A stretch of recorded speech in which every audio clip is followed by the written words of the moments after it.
राष्ट्रीय ध्वज को सलामी, राष्ट्रीय सलाम, सलामी, शस्त्र।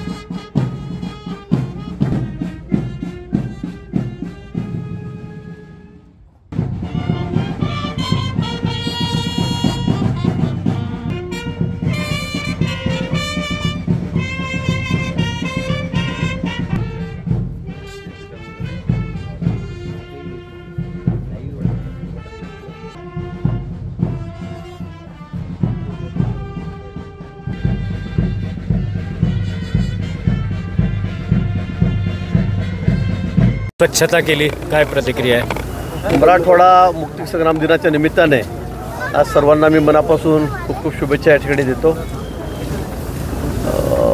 अनेक कार्यक्रम आज मराठवाड्यामध्ये या ठिकाणी आहेत, त्यातून 3-4 कार्यक्रम मी या ठिकाणी जाणार आहे आणि आज विशेष करून स्वच्छता अभियान सर्व देशभर राबवलं जातं आहे, त्याची सुरुवात आपण आज या ठिकाणी केलेली आहे। मागच्या वर्षी जेव्हा कॅबिनेटची बैठक औरंगाबादला झाली तेव्हा मराठवाड्यासाठी 46,000 कोटींचं पॅकेज जाहीर झालं होतं। काय मिळालं त्यापैकी मराठवाड्याला प्रत्यक्षात? मला आज ते नक्की सांगता येणार नाही, पण शासन मराठवाड्याच्या विकासासाठी अग्रेसर आहे, त्यांनी पुढाकार घेतलेला आहे।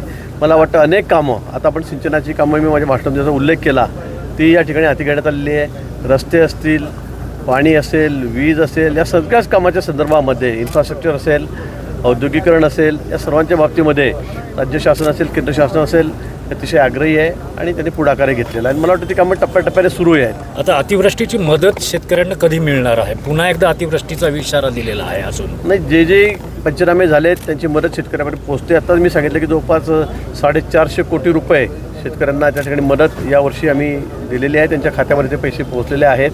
अजूनही यावेळी गेल्या महिन्यामध्ये अतिवृष्टी या ठिकाणी झाली, मोठं नुकसान झालं। मी सुद्धा 2 वेळा या ठिकाणी या 2 महिन्यामध्ये येऊन गेलो, पाहणी केली आणि सर्व पंचनामे झालेले आहेत। मला वाटतं तात्काळ त्या संदर्भामध्ये शासनाने प्रशासनाला, मुख्यमंत्री महोदयांनी, उपमुख्यमंत्री महोदयांनी सूचना दिलेल्या आहेत। मला वाटतं लवकरच तेही पैसे जे आहेत, ती मदत जी आहे ती शेतकऱ्यांच्या खात्यामध्ये जमा होईल। साहेब, आता लवकरच आचारसंहिता लागेल, पालकमंत्री म्हणून आपला कार्यकाळ आता पूर्ण होतोय। तुम्हाला असं कोणतं काम आठवते जे तुम्ही नांदेड जिल्ह्याला दिलंय, ज्याचं तुम्हाला समाधान वाटतं? शासनाच्या वतीनेच कामं होतात की नांदेडला पालकमंत्री येऊन काही वेगळ्या कामं देत नाहीत। जिल्हा नियोजन समितीच्या माध्यमातून जोही निधी असतो तो आमदारांच्या माध्यमातून, खासदारांच्या माध्यमातून, महापालिकेला त्याचा हिस्सा असतो, तो त्या ठिकाणी दिला जातो आणि त्याचं नियोजन ठरलेलं आहे, कुठल्या हेडला किती पैसे द्यायचे, काय द्यायचे। आणि म्हणून मी काय म्हणजे मुख्यमंत्र्यांना तो अधिकार निश्चित आहे की कुठे एखादा मोठी योजना असेल, मोठा निधी असेल, फंड, तो त्यांना देता येतो। पण मला वाटतं जे DPDCच्या माध्यमातून आहे अतिशय योग्य नियोजन आम्ही या ठिकाणी केलं। आपण माझा कार्यकाळी 2 वर्षाचा बघितला असेल, इथे जी कामं प्रामुख्याने घ्यायची आहेत ती सर्व हाती घेण्यात आलेली आहेत, ज्यांना प्रायोरिटी द्यायची आहेत त्यांना मी ती दिलेली आहे। सर, मुख्यमंत्रीपदाचा चेहरा भाजपातर्फे कोण असणार आहे? कारण महाराष्ट्रामध्ये एक बॅनर युद्ध सुरू झालं आहे, राष्ट्रवादी वेगळा दावा करते, शिंदे सेना वेगळा दावा करते, भाजप वेगळा दावा करते, कोण आहे चेहरा? मला वाटतं आपल्या सर्वांना कल्पना आहे, आमच्याकडे चेहरा एकच आहे, तो म्हणजे माननीय देवेंद्रजी। जर भाजपचा मुख्यमंत्री असेल तर देवेंद्रजीच होतील।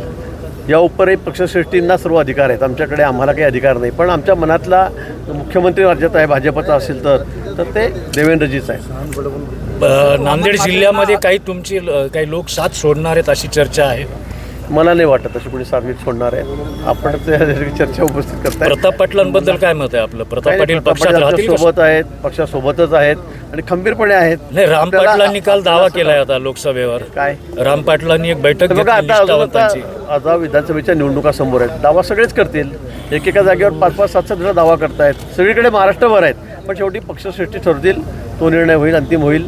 तोच उमेदवार त्या ठिकाणी ठरेल. आणि आम्ही सर्व महायुती म्हणून, पक्षात तर आम्ही एकत्र राहूत, पण महायुती म्हणून सुद्धा आम्ही एकमताने एक दिलाने या ठिकाणी या निवडणुका लढवणार आहोत. सरकार तरेल हे निश्चित 100%. आपण बघा पुढे काय काय होतं ते. तर घोडा मैदान समोर आहे. एक 15 दिवसामध्ये, मला वाटतं 15 ते 20 दिवसामध्ये आचारसंहिता लागेल आणि येणाऱ्या विधानसभेमध्ये मोठ्या मताधिक्याने महायुतीलाच समर्थन या ठिकाणी या राज्यामध्ये मिळेल आणि पुन्हा आमचा महायुतीचाच मुख्यमंत्री या राज्यामध्ये होईल. वामन म्हात्रेंना अजून अटक झाली नाही, महाराष्ट्रात गृहमंत्री आहेत का असा सवाल आदित्य ठाकरे. काय वामन म्हात्रेंना अजून अटक झाली नाही, महाराष्ट्रात गृहमंत्री आहेत का असा सवाल आदित्य ठाकरेंनी विचारला. नाही, असं म्हणता येणार नाही. आहेत का नाही आहेत. मला वाटतं पोलीस आपलं काम करतं आहे. त्याच्यावर त्या ठिकाणी पोलीस सर्वतोपरी प्रयत्न करत आहे. आणि म्हणून कोणाला अटक झाली नाही झाली म्हणून गृहमंत्री आहेत की नाही, गृह खातं आहे की नाही, मला वाटतं हा विषय असा होऊ शकत नाही. त्यांच्या काळामध्ये अनेक लोक होते ज्यांना अटक झाली नाही किंवा ते लवकर मिळाले नाही, म्हणून असं म्हणता येणार नाही. सर, जरांगे पाटलांनी पुन्हा उपोषण सुरू केलं. त्या संदर्भात हैदराबाद मान्य नाही झाल्या तर सरकारला गुडघ्यावर टेकल्याशिवाय राहणार नाही. आता तो त्यांचा प्रश्न आहे. त्यांनी कोणाला गुडघा टेकवायचा नाही टेकवायचा. पण मला वाटतं या संदर्भामध्ये शासन अतिशय पॉझिटिव्ह आहे, सकारात्मक हैदराबाद आहे. गॅझेट लागू करणार आहेत या का? ठिकाणी मुख्यमंत्री महोदयांनी आपल्याला कल्पना आहे 10% आरक्षणसुद्धा आम्ही विधानसभेचं सत्र घेऊन त्या ठिकाणी दिलेलं आहे आणि कायम स्वरूपी टिकणारं आरक्षण द्यावं हीच भूमिका सरकारची आहे, शासनाची आहे, दोन्ही उपमुख्यमंत्र्यांची आहे, मुख्यमंत्र्यांची सुद्धा आहे. आणि म्हणून मला वाटतं मुख्यमंत्री महोदय स्वतः हा विषय आता हाताळत आहेत. मला वाटतं निश्चित त्यातून मार्ग निघेल. SCBCचं आरक्षण कोर्टाने कंटिन्यू केल्यानंतरही OBCतूनच आरक्षण द्या हा हट्टास कशासाठी असेल असं वाटतं तुम्हाला? आता ते जरांगे पाटील सांगू शकतात, तर ते मी सांगू नाही, शकतो. पण तुमचं आकलन काय? नाही, माझं आकलन काही नाही. मी तर सांगितलं की आम्हाला टिकणारं आरक्षण द्यायचं आहे, ज्यातून आमच्या मराठा समाजातील युवकांना जास्तीत जास्त फायदा होईल. हाच आमचा त्यामागचा उद्देश आहे. पण तो आता कोणाला काही वेगळं पाहिजे असेल तर आम्ही त्याला काही सांगू शकत नाही, बोलू शकत नाही. पंढरपुरात धनगर आरक्षणाच्या बैठकीत वीज पिण्याचा प्रयत्न झाला. धनगर समाज बांधव आक्रमक झाले. मला वाटतं परवाही त्या संदर्भामध्ये माननीय मुख्यमंत्र्यांनी विस्तृत बैठक घेतली. मला थोडा यायला उशीर झाला ट्रॅफिकमुळे नाशिकहून, त्यामुळे मी त्या बैठकीला पोहोचू शकलो नाही. तर मी त्या बैठकीला अपेक्षित होतो. परंतु त्यातून सकारात्मक चर्चा झाली. धनगर बांधव जे आहेत त्यांचे समाधान त्यातून झालेलं आहे आणि त्यातूनही लवकरच मार्ग निघेल. सर, मला तुम्ही ते